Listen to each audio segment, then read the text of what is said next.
त्वय्यर्चनं चापि ते हस्तावञ्जलये कथाश्रुतिरतः कर्णोक्षिसम्प्रेक्षते सस्तत्यां व्यसनं शिरोनतिपरं सेवीदृशीयेन ते तेजस्वी सुजनोऽहमेव सुकृते तेनैव तेजः पते। देवादिदेव अतिशयकारी वर्तमान शासन नायक श्री महावीर भगवान की, संत श्रोमणी आचार्य भगवान गुरुदेव श्री विद्यासागर जी महाराज की, पूज्य आचार्य श्री समय सागर जी महाराज की। परम पूज्य निरापक समण मुनि श्री वीर सागर जी महामुनिराज की, समस्त मुनि संघ की। प्रभु की भक्ति, प्रभु की पूजा,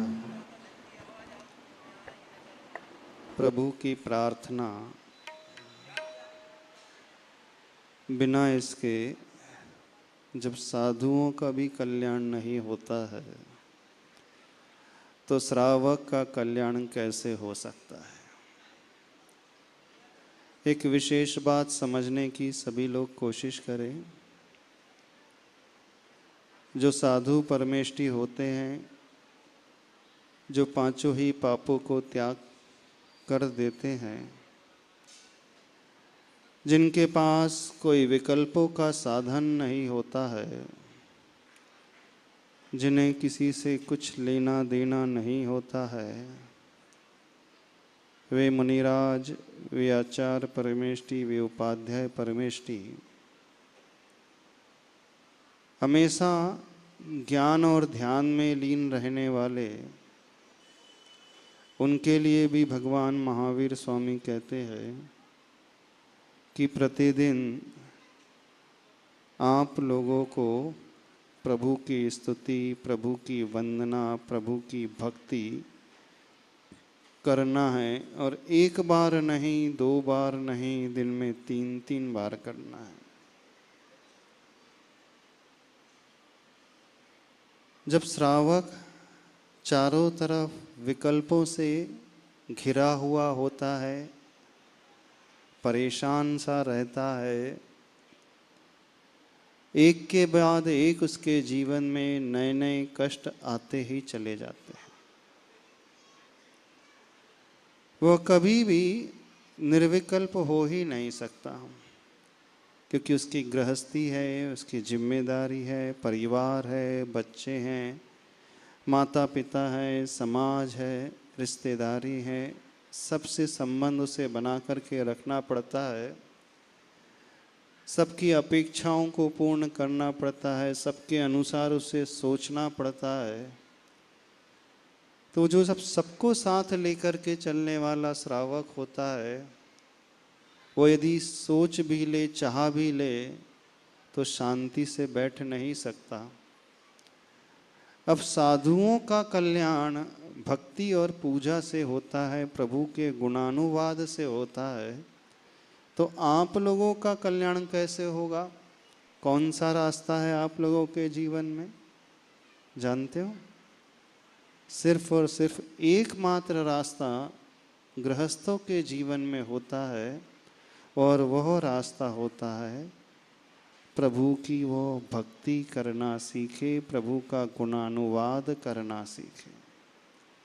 आप यदि ये सोचो कि आप हाथ पर हाथ रख कर के थोड़ी देर के लिए बैठ जाओगे सामायिक करने, ध्यान करने, एक माला फेरने के लिए भी बैठते हो और 10 मिनट तक माला फेरते रहते हो मंत्र विशेष की, नमोकार मंत्र की, मन कितना लगता है?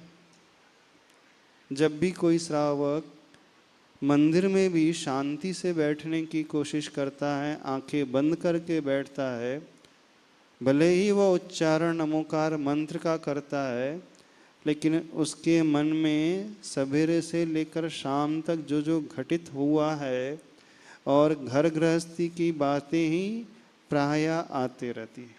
सत्य यही है ना? ऐसा क्यों होता है? ऐसा इसलिए होता है कि वो 2400 घंटा उसी जाल में उलझा हुआ रहता है।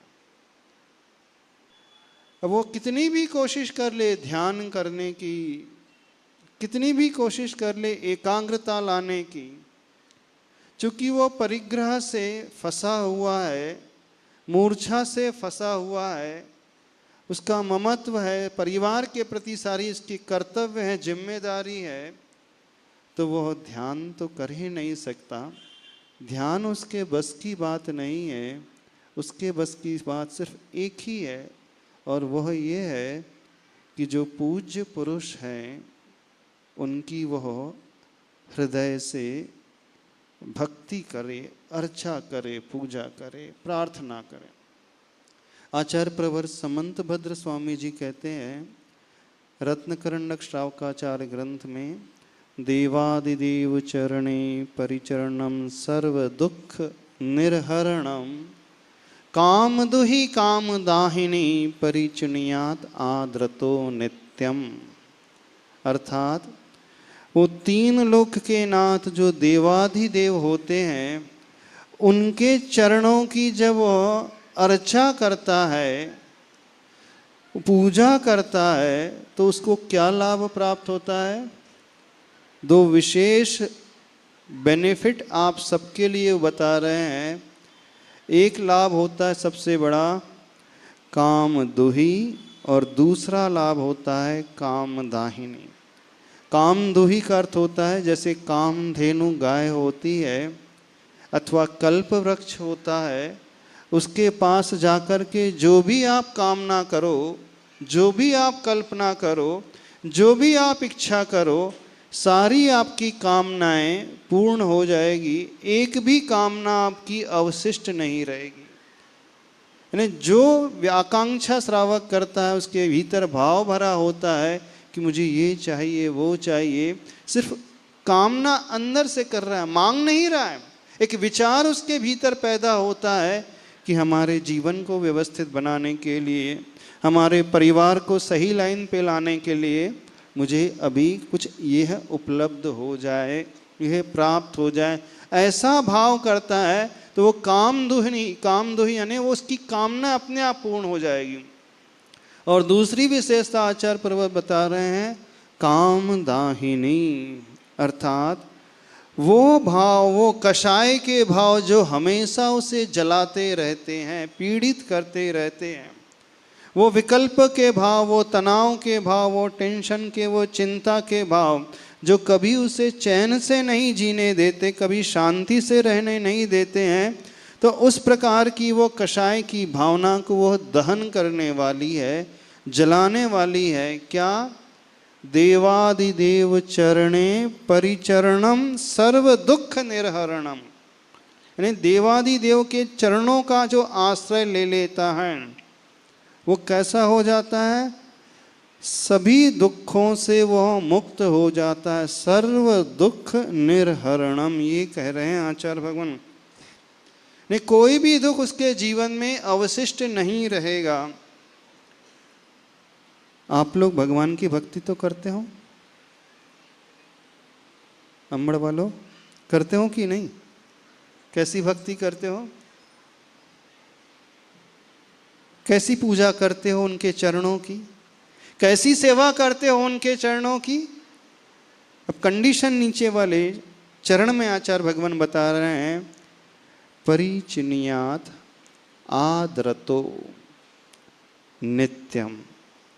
विशेषता समझना, कैसी भक्ति करोगे तो आपको सब कुछ मिला प्राप्त हो जाएगा, समस्त दुख आपके नष्ट हो जाएंगे, जो कामना करोगे वो कामना पूर्ण हो जाएगी, और मन में उठने वाले जो विकल्पों के जाल हैं, कषाय के भाव हैं, उनका भी दहन हो जाएगा, पर कंडीशन एक है, आदृतो परिचिनुयात, यानी परिचिनुयात का अर्थ है भक्ति करे, लेकिन कैसे करे? आदर से सहित होकर और नित्य करे, हमेशा करे, आदर से सहित होकर। अब आदर का अर्थ क्या हुआ? अब सारा खेल है सिर्फ इस विशेषण में। यदि जिस व्यक्ति ने, जिस भक्त ने, जिस श्रावक ने इस विशेषण को समझ लिया तो उसे सब कुछ मिल जाएगा। आदर का अर्थ है पूर्ण सम्मान देकर, पूर्ण विनय भाव से भरकर, मजबूरी में नहीं बल्कि मजबूती से भक्ति करें। मजबूरी की भक्ति कैसी होती है और मजबूती की भक्ति कैसी होती है? मजबूरी की भक्ति वो होती है जब सिर पे आफत पड़ती है तो उस समय भगवान याद आते हैं। आचार्य भगवान ने ये नहीं कहा जब कष्ट आए तब याद करना भगवान को। श्लोक के रहस्य को समझना। और यह श्लोक सर्वप्रथम यदि किसी ने लिखा है तो लगभग 1500-2000 वर्ष पूर्व आचार्य प्रवर श्री समंत भद्र स्वामी जी ने लिखा है। और कौन से ग्रंथ में लिखा है? आप लोगों को समझाने के लिए श्रावकाचार्य ग्रंथ में लिखा है, उस समय लिखा है। सबसे पहले श्रावक का जीवनचर्या कैसी होना चाहिए यदि किसी ने उपदेश दिया है तो आचार्य प्रवर समंत भद्र स्वामी जी ने दिया। प्राय जितने भी श्रावक होते हैं वे प्रभु के पास आते तो हैं, वे मंदिर में आते तो हैं, पूजा भी करते हैं, भक्ति भी करते हैं, लेकिन कब आते हैं? जब कर्मों की मार पड़ती है ना, तभी आते हैं। ऐसे ही है ना? जब जीवन में बड़े सुख के दिन होते हैं उस समय भगवान याद आते? आते नहीं आते। कब याद आते भगवान? जब जीवन में कष्ट के दिन होते हैं, दुख के दिन होते हैं, उस समय याद आ जाते हैं।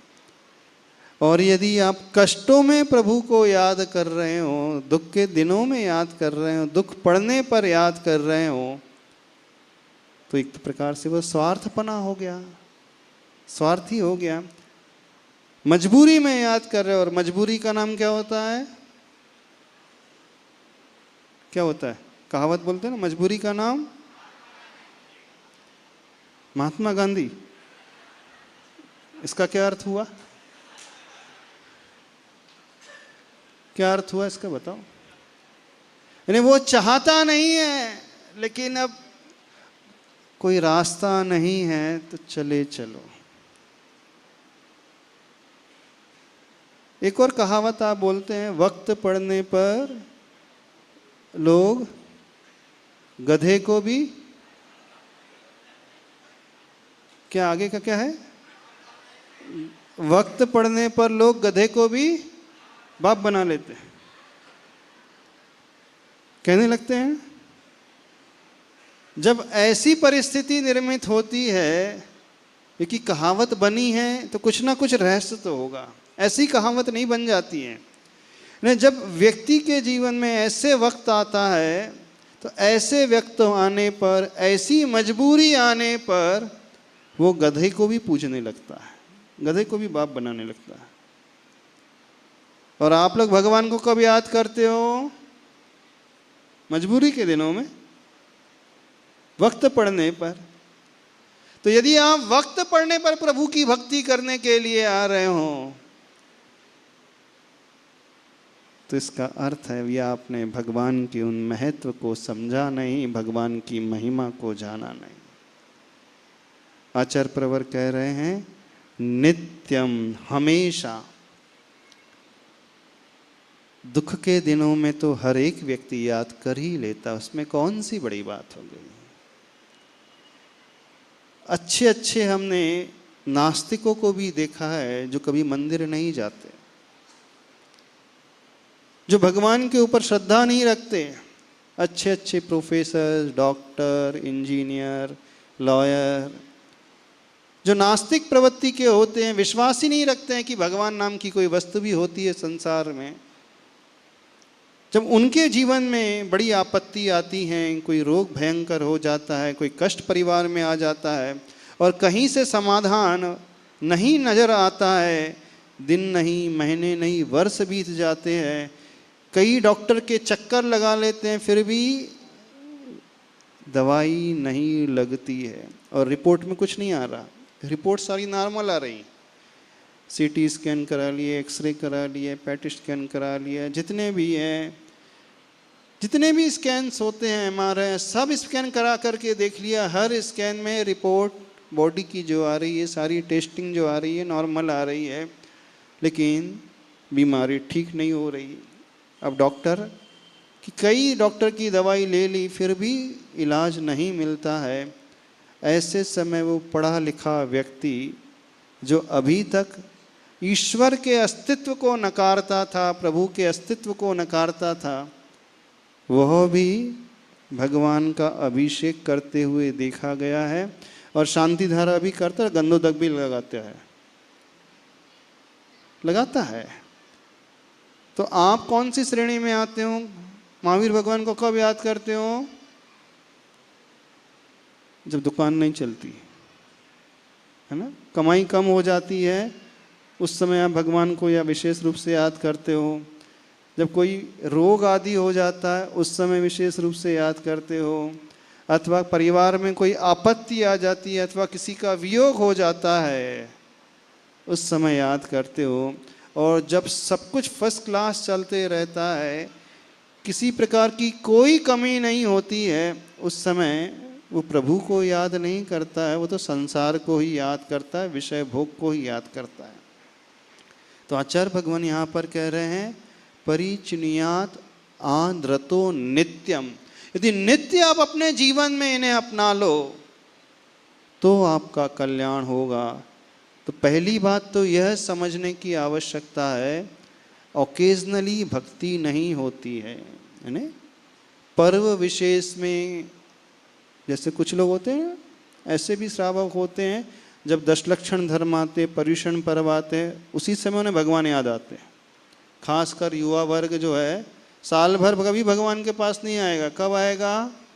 हाँ, उन 10 दिनों में, तो वो पर्व विशेष में आएगा, अथवा जब उसकी एग्ज़ाम होगी तब उसे भगवान याद आएंगे, आज पेपर देने जाना है तो आज भगवान के दर्शन कर लो और गंधोदक लगा लो, अथवा हॉस्पिटल में कोई ऑपरेशन होना है तो बोले आज अपन भगवान के अच्छे से अभिषेक शांति धारा कर लेते हैं। तब नहीं, विशेष दिनों की बात नहीं है, जब आपत्ति आए तब नहीं, होना ये चाहिए जब सब कुछ अच्छा चल रहा है उस समय।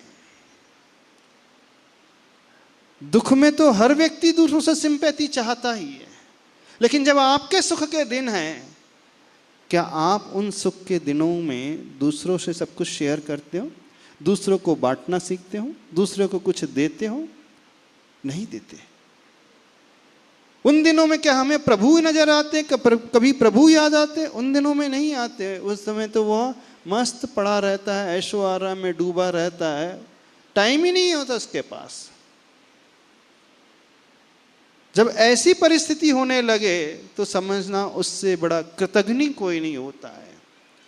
वक्त पड़ने पर आप गधे को बाप बना रहे हो तो आपसे बड़ा स्वार्थी कोई नहीं कहलाएगा, क्योंकि आपकी दृष्टि में वह पिता नहीं है। चूंकि काम नहीं निकल रहा है इस कारण गधे को भी बाप कह लेते हो, है ना।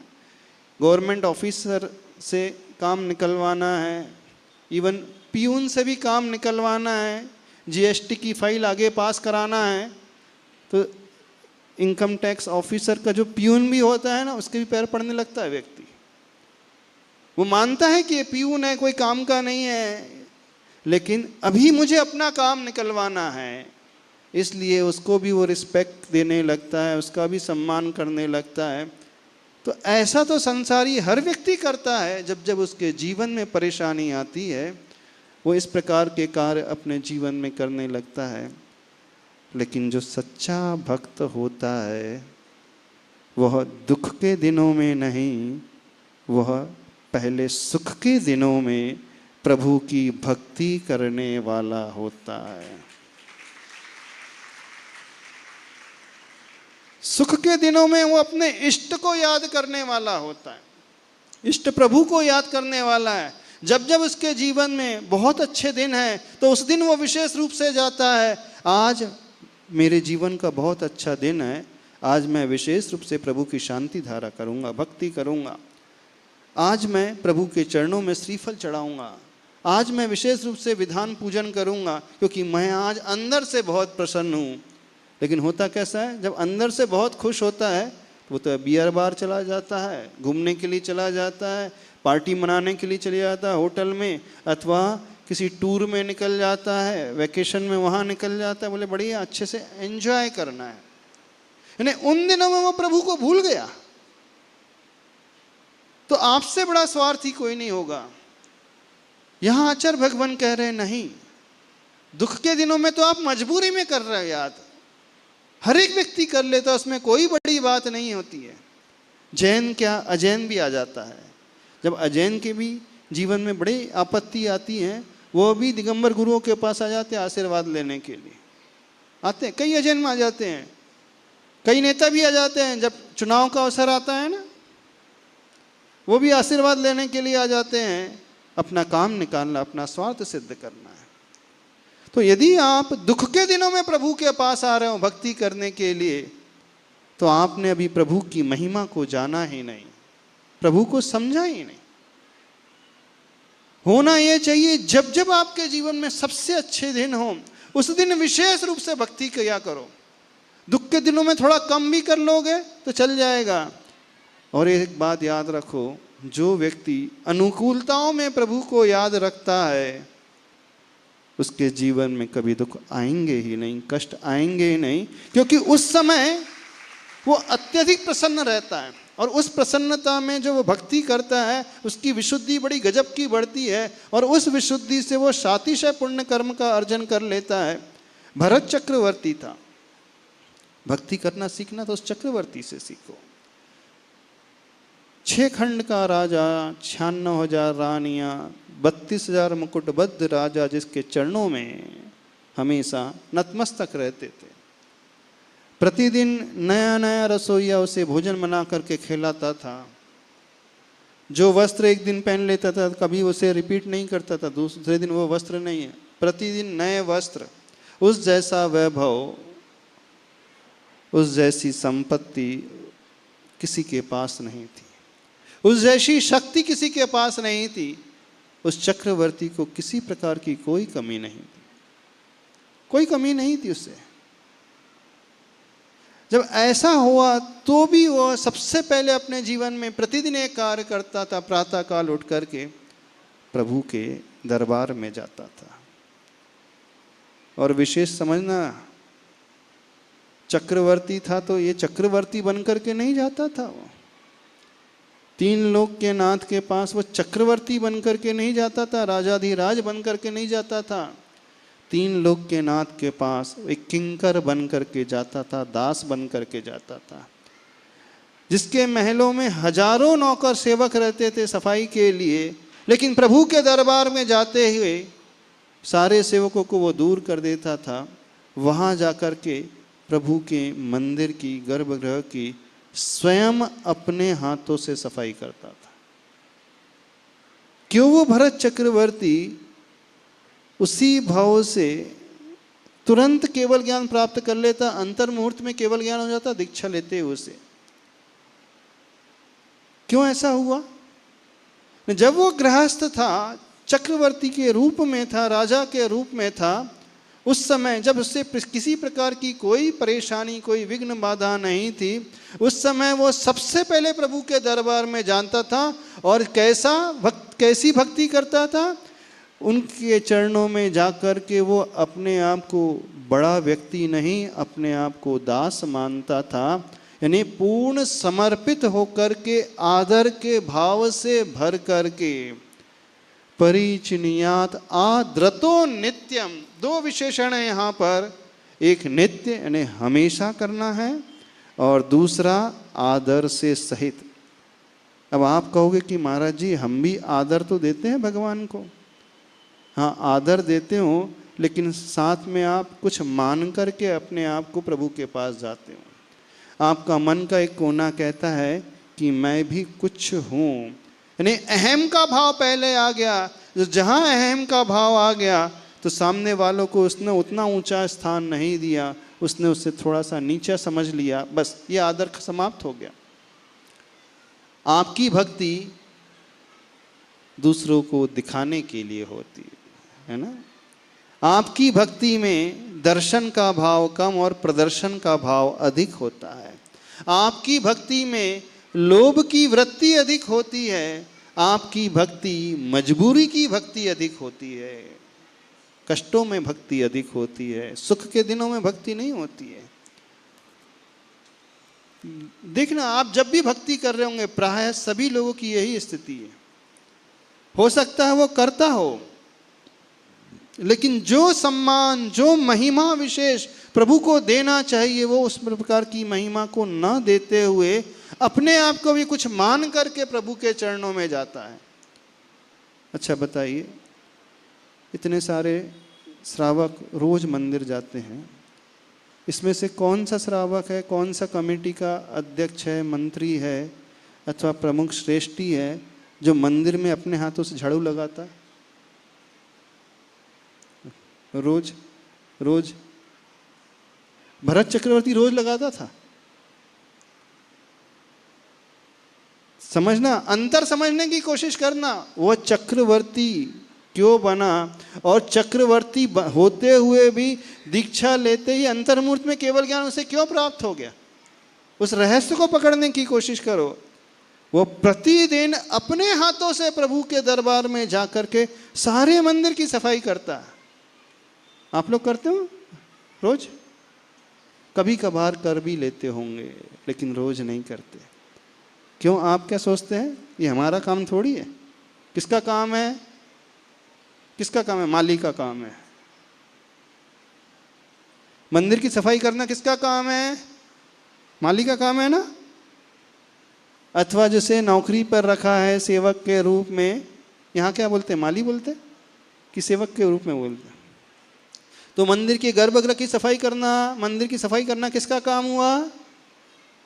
बोले उसको सैलरी किस लिए दे रहे हैं? उसका काम हो गया। बस यहीं पर आपका अहम आगे आ गया। तरसना चाहिए कि मैं प्रभु के दरबार की सेवा करूंगा। वो 6 खंड का अधिपति और आपकी 6 खंड की बिल्डिंग भी नहीं होगी, 6 BHK फ्लैट भी नहीं होगा, हाँ 6 बेडरूम वाला फ्लैट भी नहीं होगा, 2 कमरों के मकान में तो रहते हो। ऐसा मकान है, ऐसा घर है कि जहाँ प्रॉपर लाइट भी नहीं है, प्रॉपर वेंटिलेशन भी नहीं है, ऐसे तो घर में सभी रहते हैं। और वह चक्रवर्ती जिसके पास 6 खंड का स्वामित्व था, उसे कोई कमी नहीं थी, वो ऐसा झुक करके, ऐसा नम्रीभूत होकर के, ऐसा अपने अहम को विसर्जित करके प्रभु को सर्वोच्च स्थान दे करके, सब कुछ मान करके उनके पास जाते ही वह दासों का भी दास बन जाता था। है किसी में यह मेंटलिटी?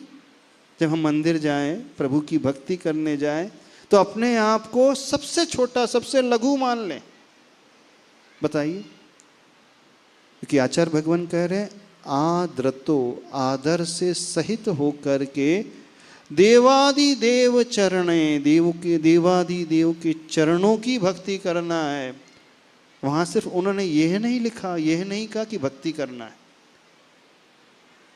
भक्ति तो हर व्यक्ति करता है, पर विशेषता की बात होती है। जब तक आपके भीतर वो विशेषता नहीं आएगी, और विशेषता आती है कि हम अपने आप को प्रभु के दरबार में आकर के एकदम किंकर बना लें, एकदम दास मन समझ ले, एकदम लघु समझ ले, यह समझ ले कि मैं सबसे छोटा व्यक्ति प्रभु के दरबार में हूँ, मेरा नंबर सबसे लास्ट वाला है और प्रभु सबसे ऊपर है। तो उसका हृदय अपने आप समर्पित हो जाएगा, वो अंदर से झुक जाएगा। उसे 3 लोक के नाथ के अलावा कुछ भी नजर नहीं आएंगे। वो चक्रवर्ती कभी मजबूरी में नहीं प्रभु को याद करता था। जब कोई युद्ध लड़ने जाना है तो मैं भगवान की अच्छे से भक्ति कर लूं, नहीं, वो हमेशा, जब उसके सब अच्छे दिन थे, 6 खंड को जो जीत चुका था, चक्र रत्न उसको सिद्ध हो चुका था, सारी दुनिया ने उसकी दास्ता स्वीकार कर ली थी, सारी दुनिया ने अपना राजा मान लिया था, कोई इसका विरोध करने वाला भी नहीं था। उस समय की स्थिति की हम बात कर रहे हैं। उस समय जाकर के वो भक्ति करता था, ऐसी भक्ति करता था। और आप लोग थोड़ा सा कंपैरिजन कर लेना, आपकी भक्ति कैसी है, आप कितना झुकते हो। आप भक्ति भी करते होंगे तो थोड़ा सा अपने नाम के लिए भी, नाम का भी भाव आ जाता है कि नहीं? आ जाता है। हमने बोली ली है तो हमारा नाम पहले आना चाहिए। नहीं, बिल्कुल आना ही चाहिए। जिसने बोली ली उसका नाम पहले ही आना चाहिए, ताकि अन्य सभी लोगों को उनसे प्रेरणा मिले, सभी लोग उनकी अनुमोदना कर सके, सभी लोग उनका गुणगान गा सके कि आपने बहुत अच्छा कार्य किया। दुनिया तो करेगी, लेकिन हमारी दृष्टि में कौन सा भाव आ रहा है कि मैंने कुछ किया है, बस ये आ गया हमारे नाम का भाव, तो अहंकार का भाव आ गया।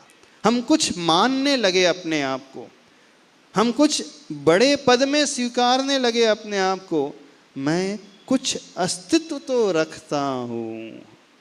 बस जैसे ही हमारे भीतर थोड़ा भी अहम का भाव आ जाता है, तो वहीं से हमारा ग्राफ जो ऊपर चढ़ रहा था अब नीचे घूमने लगेगा। होना क्या चाहिए? हम सब कुछ करें, जैसे चक्रवर्ती सब कुछ करता था, लेकिन सब कुछ करते हुए भी अपने आप को सबसे लघु मानता था। कभी बड़प्पन उसके भीतर नहीं आया, कभी ये भाव नहीं आया एक क्षण के लिए भी कि मैं 32,000 राजा का स्वामी हूँ और मैं झाड़ू लगाऊं, क्या मुझे शोभा देता है? यदि आप मंदिर में आकर के अपने हाथ में झाड़ू ले लो तो एक पहला विचार आ जाएगा, अरे घर में कभी मैंने झाड़ू पोछा नहीं किया है, घर में इतने नौकर हैं और मैं मंदिर में झाड़ू पकड़ूं, कोई देख ले, कोई आपका वीडियो बना ले, वीडियो बना करके वायरल कर ले तो क्या हो जाएगा? ये भाव आने लगता है कि नहीं? बस ये भाव आ गया। इसका अर्थ है कि हम अभी उन प्रभु को उस प्रभुत्व के रूप में नहीं स्वीकार रहे हैं। उन प्रभु को प्रभु तो मान रहे हैं, लेकिन उन्हें प्रभु मानते हुए भी अपने आप को भी हम कुछ मानने लगे हैं। यानी मेरा अस्तित्व कुछ है, किसी पद विशेष का है, मैं कुछ बड़ा हूँ, तभी तो मैं झाड़ू नहीं ले रहा हूँ। भक्ति का अर्थ ये नहीं है अष्टद्रव्य की सामग्री ली और उदक चंदन तंदुल पुष्प कह बोल दिया और चढ़ा दिया। भक्ति का अर्थ ये कदापि नहीं है कि अभिषेक के लिए आपने कलश उठाया और पूरी विधि पढ़ कर के, अभिषेक पाठ पढ़ कर के प्रभु का कलश कर लिया। भक्ति का अर्थ यह भी कदापि नहीं है कि आपने पूरी शांति धारा कर ली। भक्ति का अर्थ यह भी कदापि नहीं है कि आपने विसर्जन पाठ तक पूरी पूजा कर ली। विनय पाठ से लेकर विसर्जन पाठ तक आद्योपांत पूरी की पूरी पूजा शुरू से लेकर अंत तक कर दी, यह भी नहीं है। तो फिर क्या है? भक्ति का अर्थ यह है कि हमारी दृष्टि में इन प्रभु के प्रति कितना आदर है। अब सब यही कहते कि हम भगवान को बहुत बड़ा मानते हैं, समझना। हम जिससे से पूछेंगे तो आप लोग यही कहोगे कि भगवान सबसे बड़े हैं, भगवान 3 लोक के नाथ हैं, भगवान सर्वज्ञ हैं, भगवान अनंत चतुष्टय के धनी हैं, भगवान के पास अनंत ज्ञान है, अनंत शक्ति है, अनंत बल है, अनंत दर्शन है, अनंत सुख है, भगवान के पास सब कुछ है। इतना तो हर व्यक्ति कहता है, कौन नहीं कहता है? पर कमी कहाँ रह जाती है? इतना कहने से मात्र काम नहीं चलेगा, इतना मानने मात्र से काम नहीं चलेगा। हाँ, उन्हें तो सब कुछ मानना है, लेकिन उसके साथ मैं कुछ नहीं हूं ये मानना बहुत जरूरी है। अब गड़बड़ी कहाँ हो जाती है, हम प्रभु को सब कुछ मानते हैं, तीन लोक के नाथ मानते हैं, लेकिन उसके साथ साथ मैं भी कुछ तो हूं, थोड़ा तो है मेरा, बस यही गड़बड़ी हो गई। मैं कुछ हूं, मेरा कुछ अस्तित्व है, मैं कुछ कर रहा हूं, ये हमारे अहम को सूचित करने वाला हो गया। यानी एक तरफ हम प्रभु को सब मान रहे हैं, सर्वशक्तिमान मान रहे हैं, लेकिन उन्हीं के आगे हम धीरे से यह भी मानने लगे हैं कि मैं कुछ हूं। तो इसका अर्थ है आपने उन्हें थोड़ा सा नीचे स्थान दे दिया और आपकी भी कॉलर थोड़ी सी ऊपर होने लगी, गर्दन थोड़ी सी ऊपर होने लगी, रीढ़ की हड्डी थोड़ी सी स्ट्रेट होने लगी। बस यहीं से हमारा पतन शुरू हो जाता है। तो आचार्य भगवान कहते हैं फिर वह लाभ नहीं मिलेगा जो मिलना चाहिए। कौन सा लाभ? काम दुही, यानी जो कामना करो वो सारी कामना पूर्ण हो जाए। काम दाहिनी, जो आपके अंदर की कषाएं हैं, इच्छा हैं, तृष्णा है, काम वासना है, लोभ की प्रवृत्ति है, माया की प्रवृत्ति है, क्रोध की प्रवृत्ति है, वो सब दहन को प्राप्त हो जाए, वो भी नहीं। और सर्व दुख निर्हरणम, समस्त दुखों का नाश हो जाए, नहीं हो पाएगा, क्योंकि आपने नित्य भी किया कार्य। कुछ लोग होते हैं वो नित्य करते हैं, भक्ति करते हैं ना, भक्ति हमेशा करते, रोज करते हैं। वो इस विशेषण को तो मान रहे हैं कि हम प्रतिदिन कर रहे हैं, लेकिन सबसे बड़ी कमी यदि कहीं रह जाती है, परिचिन्यात आदरतो, आदर वाला भाव, अर्थात जो कुछ हैं वे ही हैं, जो हैं सिर्फ आप ही हैं, आपके अलावा और कुछ नहीं और कोई नहीं।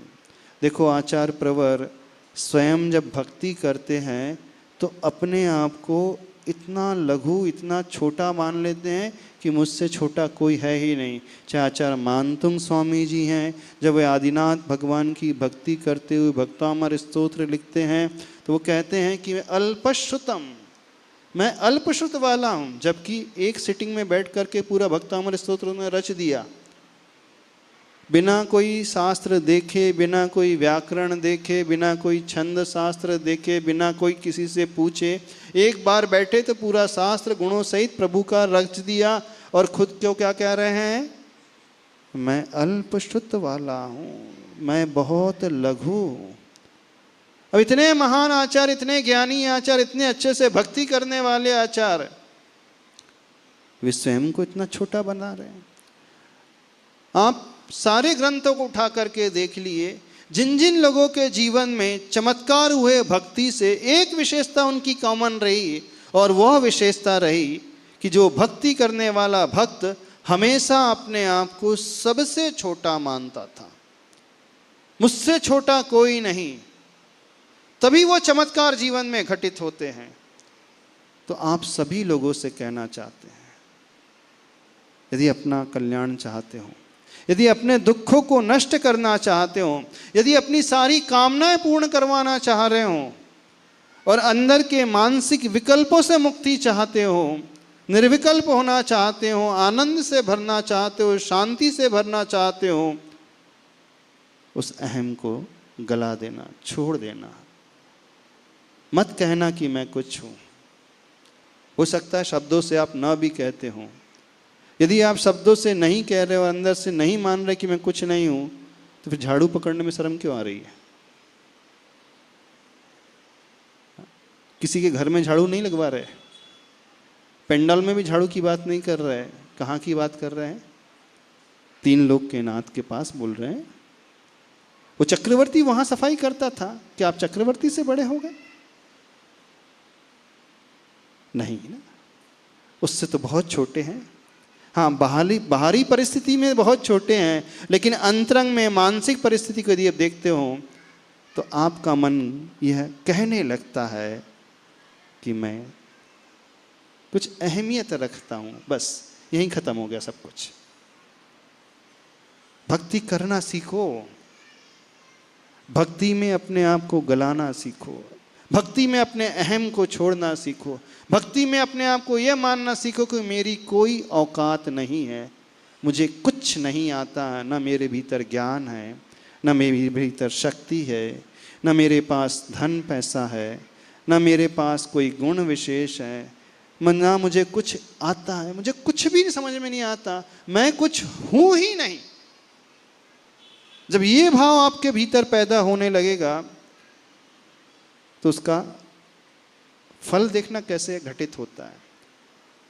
जो व्यक्ति इस भाव से भर करके भक्ति करता है, इसका अर्थ ये नहीं कि वो सिर्फ आधे घंटे तक ये भाव से भरा हुआ होता है, 1 घंटे तक इस भाव से भरा हुआ आता है। जो प्रतिदिन इस प्रकार के अहम को गला करके भक्ति करता है और जब वो मंदिर से बाहर निकलता है तो मंदिर से बाहर निकल करके भी अपने अहम को छोड़ने वाला होता है और वो एकदम विनयशील हो जाता है। ऐसा व्यक्ति हमेशा ग्रेटिट्यूड के भाव से भरा हुआ होता है। ऐसे व्यक्ति का नेचर कैसा हो जाता है जानते हो? ऐसा व्यक्ति दुनिया में चाहे कहीं पर भी जाए, किसी से भी मिले, हर व्यक्ति से मिलकर के वो उसके भीतर गुणों को खोजने वाला हो जाता है। उसे दुनिया में सिर्फ गुण ही गुण नजर आने लगते हैं। उसे दुनिया में हर व्यक्ति में अच्छाई नजर आने लगेगी। क्यों? क्योंकि वो विनयशील हो गया। और जहां व्यक्ति के भीतर वो नम्रीभूत की भावना आ जाती है, विनयशील की भावना आ जाती है, जहां व्यक्ति अपने अहम को छोड़ना सीख लेता है, तो वह संसार में कहीं भी जाए वो बड़ा डाउन टू अर्थ रहेगा, बड़ा झुका हुआ रहेगा। और जो जितना झुका हुआ रहता है उसका कल्याण सबसे पहले होता है। मूलाचार ग्रंथ में आचार्य भगवान कहते हैं, यदि जिसे मोक्ष जाना है, जिसे मुक्ति रूपी लक्ष्मी को पाना है, जिसे उस शाश्वत सुख को पाना है, तो उसका एकमात्र द्वार है विनयो मोक्ष द्वारम। विनय ही मोक्ष का द्वार है। यानी जो साधक अहम को गला करके विनय से भर उठता है वो सीधे डायरेक्ट उन दुखों से मुक्ति पाकर के शाश्वत सुख को प्राप्त कर लेता है। ये उस भक्ति का चमत्कार जीवन में घटित होता है। यानी जो अंदर से भक्ति करने वाला व्यक्ति होता है, उसका नेचर, उसका स्वभाव फिर बाहर व्यवहार में, मंदिर से बाहर निकल करके परिवार में, घर में, व्यापार के क्षेत्र में, दुकान में, समाज में, कहीं पर भी वो जाए तो एकदम विनयशीलता उसके भीतर आने लगती है। जो व्यक्ति प्रभु की प्रार्थना करता है, पूजा करता है, भक्ति करता है, अब हम मनोविज्ञान के हिसाब से बता रहे हैं, मेडिकल साइंस क्या कहता है जानते हो? जब हम अंदर से अपने अहम को गला देते हैं, उस समय हमारे शरीर में से कुछ ऐसी ग्रंथियां होती हैं जो डोपामाइन और सेरोटोनिन इस प्रकार के एंजाइम्स का सिक्रेशन करती हैं, इस प्रकार के हार्मोन्स को पैदा करती हैं। वो हार्मोन्स हमारी बॉडी में उन ग्रंथियों से पैदा होने लगते हैं और इन हार्मोन्स का प्रभाव होता है, व्यक्ति हमेशा अद्भुत शांति में रहता है, रिलैक्स रहता है, हल्का रहता है, टेंशन फ्री रहता है। मेडिकल साइंस ने यह प्रूव किया है कि जिसे वो गुड हार्मोन कहते हैं, गुड हार्मोन्स वो होता है जो डोपामाइन कहलाता है और सेरोटोनिन, जिनके भीतर ये हार्मोन सिक्रीशन बढ़ जाता है, वह व्यक्ति हमेशा रिलैक्स रहता है, वह व्यक्ति हमेशा आनंदित रहता है, उसे किसी प्रकार के विकल्प पैदा ही नहीं होते, वो हमेशा हर परिस्थिति में टेंशन फ्री रहता है। और ये कब पैदा होता है? जब हम झुकते हैं, जब हम भक्ति करते हैं, जब हम गुणानुवाद करते हैं, उस समय विशेष रूप से ये हार्मोन्स निकलते हैं। मेडिकल साइंस में कई डॉक्टर्स ने इस रिसर्च में ये प्रूव किया। कई लोगों को लेकर के उन्होंने देखा कि जो व्यक्ति हमेशा निर्विकल्प रहते हैं, आनंदित रहते हैं, तो उन्होंने उनकी टेस्टिंग की, बॉडी की सारी टेस्टिंग की, आखिर उस समय उनकी बॉडी में क्या क्या चेंजेस आते हैं। तो उन्होंने अध्ययन करके पाया कि जो व्यक्ति हमेशा आनंद में रहते हैं, शांति से रहते हैं, जिन्हें कहीं क्रोध आदि भी नहीं आता है, गुस्सा आदि भी नहीं आता है, हमेशा मुस्कुराते रहते हैं, प्रसन्न चित्त रहते हैं, तो उनकी बॉडी में उस समय विशेष रूप से ये डोपामाइन और सेरोटोनिन हार्मोन जो है उनका सिक्रीशन होता है। और ये कब पैदा होता है? जब हम झुकते हैं, जब हम अपने अहम को गला देते हैं, जब हम अपने अहम को छोड़ देते हैं, तो और जब हम अहम को छोड़ते हैं तो नियम से हम अपने आप को एकदम लघु बना लेते हैं और सामने वाले को बहुत बड़ा स्थान दे देते हैं। ऐसा तब भक्ति के प्रताप से होता है। जो व्यक्ति प्रभु की भक्ति में डूबता है उसके बॉडी में और क्या क्या चेंजेस आते हैं? मेडिकल साइंस के अनुसार उसका इम्यून सिस्टम जो है मजबूत हो जाता है, उसका जो ब्लड प्रेशर है वो हमेशा कंट्रोल में रहता है, उसके हृदय के धड़कन की गति जो है नॉर्मल बनी रहती है। बिल्कुल। और जब हृदय की गति नॉर्मल बनी रहती है, ब्लड प्रेशर हमेशा कंट्रोल में रहता है, तो उसकी रोग प्रतिरोधक क्षमता जो है हमेशा बढ़ी हुई पाई जाती है। ऐसा व्यक्ति तनाव से भी रहित रहता है, मानसिक तनाव से भी रहित रहता है और फिजिकल चेंजेस उसकी बॉडी में ये आने लगते हैं। समझो, अभी भक्ति के प्रताप से आचार्य भगवान जो कह रहे थे कि आपकी सारी कामनाएं पूर्ण हो जाएंगी, वो तो भविष्य में मिलेगी, पुण्य कर्म के उदय से हम उसकी बात नहीं कर रहे हैं, आज वर्तमान के विज्ञान के अनुसार कर रहे हैं। जो व्यक्ति इस प्रकार से भक्ति से भरता है तो उसे क्या क्या शारीरिक लाभ और कौन कौन से मानसिक लाभ होते हैं। कई लोग एक प्रश्न करते हैं, पूछते हैं आकर के, महाराज जी हम अपने जीवन में डिसीजन नहीं ले पाते, कोई भी जब परिस्थिति निर्मित होती है, ये करना चाहिए अथवा नहीं करना चाहिए, ये बिजनेस करें अथवा नहीं करें, कौन से कोर्स को हम ऑप्ट करें, साइंस स्ट्रीम में जाएं, कॉमर्स में जाएं, कौन सा कोर्स करें, कौन सी कॉलेज में एडमिशन लें। कई बार जीवन में ऐसी परिस्थिति आ जाती है, यानी व्यक्ति हमेशा डिलेमा में आ जाता है, वो घूमता रहता है, कभी लगता है ये अच्छा है, कभी लगता है वो अच्छा है, कभी लगता है ये वाला व्यापार कर लूँ, कभी लगता है वो वाला व्यापार कर लूँ। वो जीवन के उन प्रीशियस मोमेंट में डिसीजन ही नहीं ले पाता है, उसके निर्णय लेने की क्षमता बहुत कमज़ोर हो जाती है। बड़े बड़े क्षेत्रों की छोड़ दो, डे टू डे लाइफ में भी वो निर्णय नहीं ले पाता है। कपड़े पहनना है तो आज ये वाले कपड़े पहनूं कि वो पहनूं, 5 मिनट तो सोचते रहता है कौन से कपड़े पहनना है।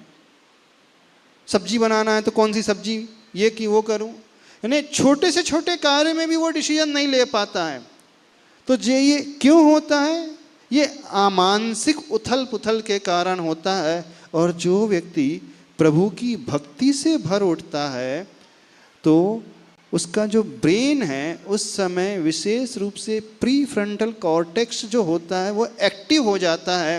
और जब वो प्री फ्रंटल कॉर्टेक्स एक्टिव हो जाता है तो उस समय उसके निर्णय लेने की क्षमता, यानी उसका डिसीजन पावर बहुत स्ट्रांग होने लगता है। वैसा व्यक्ति फिर चुनौती का सामना भी बड़ी आसानी से करने वाला हो जाता है।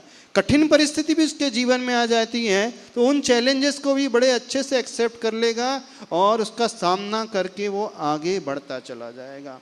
यानी ये लाभ उसको इस ब्रेन में और डिसीजन लेने में होता है। किसकी बात कर रहे हैं हम? जब आप भगवान की भक्ति जो है पूरे अहम के भाव को छोड़ करके, गला करके अपने आप को एकदम लघु बना लेते हो। एक और विशेषता होती है, उस व्यक्ति का टॉलरेंस लेवल भी बहुत बड़ा हुआ होता है, सहन शक्ति। कुछ लोग होते हैं जिनका टॉलरेंस लेवल एकदम कमज़ोर होता है, बिल्कुल सहन ही नहीं कर पाते, किसी की बात को वो स्वीकार ही नहीं कर पाते, सहन ही नहीं कर पाते, तुरंत जवाब दे देते हैं। थोड़ा सा भी शरीर में कुछ हो जाए उसे भी वो सहन नहीं कर पाते हैं। थोड़ा सा भी परिस्थिति कुछ ऐसी वैसी हो जाए परिवार में उसे भी सहन नहीं कर पाते हैं। थोड़ी आर्थिक परिस्थिति बिगड़ जाए उसे भी सहन नहीं कर पाते हैं। जब संबंध की बात आती है, रिलेशनशिप की बात आती है, उसमें थोड़ा ऊंच नीच हो जाए तो उसे भी सहन नहीं कर पाते हैं।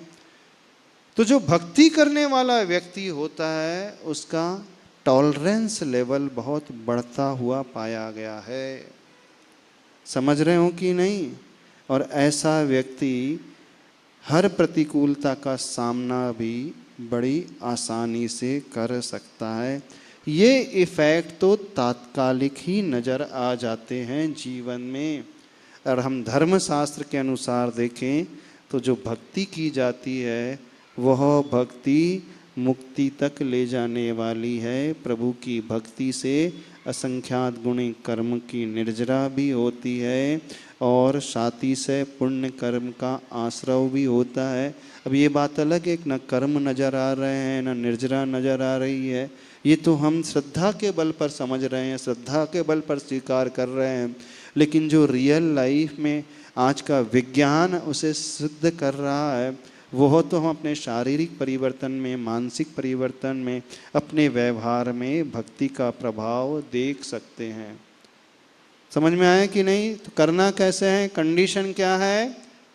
परिचुनियात आदरतो नित्यम, यानी आदर से भर करके, अहम को छोड़ करके प्रभु के दरबार में अपने आप को एक लघु कंकर, एक लघु किंकर और एक दास मान करके, सेवक मान करके जाना और सब कुछ वो करने लगना जो एक सेवक करता है। झाड़ू भी लगाना पड़े तो मैं झाड़ू लगा लूँगा, सफाई करना है तो सफाई कर लूँगा, द्रव्य धोना है तो मैं द्रव्य भी धो दूँगा। किसी से ऊंच नीच नहीं, किसी से तू तड़ाक करके बात नहीं, बल्कि वो अपने सौभाग्य को मानेगा कि मुझे सौभाग्य का क्षण मिला कि मैं प्रभु की सेवा में, काम में आ रहा हूँ। समय आपका हो गया है तो करोगे कि नहीं भक्ति? ऐसे कैसी करोगे बताओ? मैं कुछ हूँ ये मान करके नहीं।